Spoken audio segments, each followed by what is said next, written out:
Paul took a breath, his eyes drifting toward John's house. He thought about the fight and then about the yelling he heard after.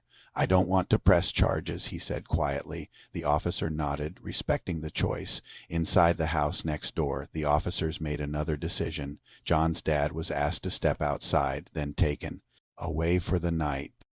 This wasn't as a punishment, but to keep everyone in the home safe. John watched silently, unsure how to feel as his father was escorted away. Seeing the turmoil next door, Paul's mom stepped forward, crossing the small space between their homes. She placed a gentle hand on John's mom's arm. "You're not alone," she said softly. "We're right here."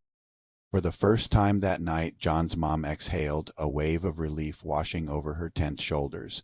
The next day at school felt different. John walked slowly, head down, the weight of last night still heavy on his shoulders. Paul walked too, his own mind replaying everything he saw and everything he felt before first period even began. Both boys were called to the office. The hallway felt long, and the silence between them was even longer. They didn't look at each other, but they didn't walk far apart either. There was a new, unspoken connection in the space between them. The principal reviewed the report, his eyes steady, his voice calm but firm. "John, you started a fight," he said, looking at the boy. "That usually means suspension." John's heart dropped. He'd been in this situation before. He knew exactly how this usually ended for him. But before the principal could continue, Paul spoke up. "It's okay," he said, leaning forward. "He didn't mean it. We were both upset. I don't want him suspended." John blinked, completely caught. Off guard, he looked over at Paul, confused. No one had ever stood up for him like this, except for his mom.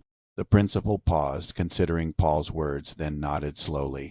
"All right, we'll handle this differently." John looked at Paul, not with fear and not with frustration, but with something new. It was a small spark of understanding, a flicker of gratitude he didn't know how to express.